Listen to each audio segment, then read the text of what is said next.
Ito ay hango sa aking karanasan nung ako'y naka-OFW sa Saudi.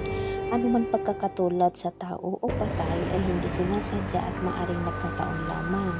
Madaling araw noon, mga 3:00 ng umaga, susunduin ko ang aking amo na isa sa isang kasalan.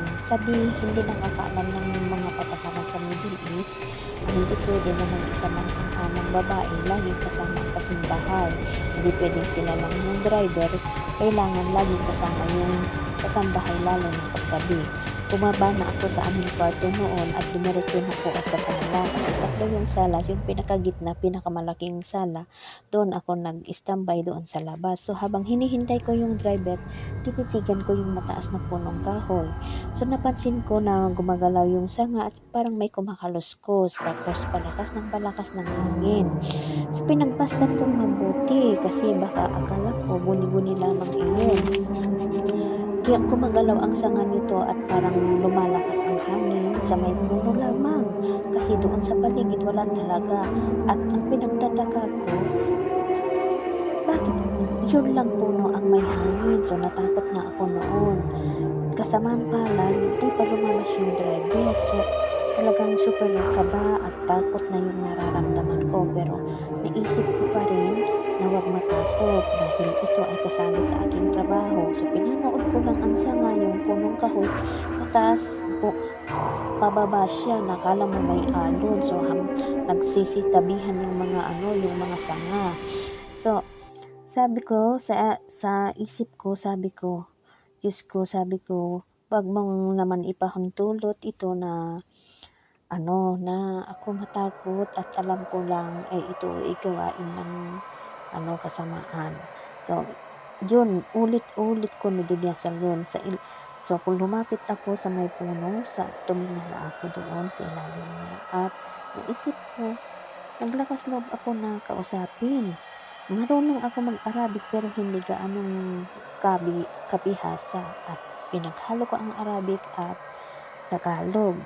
So, sabi ko, bahala na kung maintindihan man ito dahil ito siguro naman ay hindi natin kauri. So, sabi ko, kaibigan, sabi ko, alam mo, sabi ko, hindi ako natatakot sa iyo dahil ako ay may Diyos. At alam ko na hindi mo mundo ito. Kung nais mo ay gusto mo akong paglaruan, sabi ko, hindi ako natatakot, panoorin lang kita.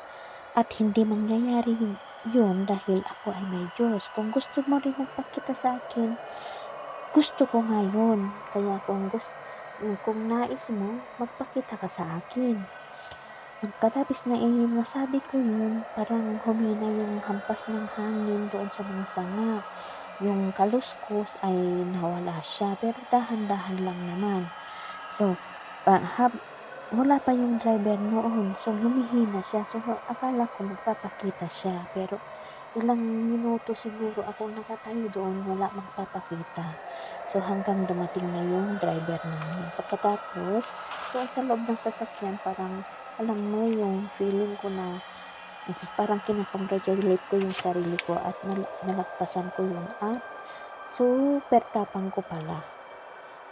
Pagkagising namin ng mga 9:00 ng umaga, so pinuntahan ko yung sa may gate na yung mataas na kahoy, kung punong kahoy, kung ano ang makikita ko pa rin o magpaparamdam pa rin siya gaya ng mga 3:00 ng madaling araw. Sa awa ng Diyos ay hindi naman.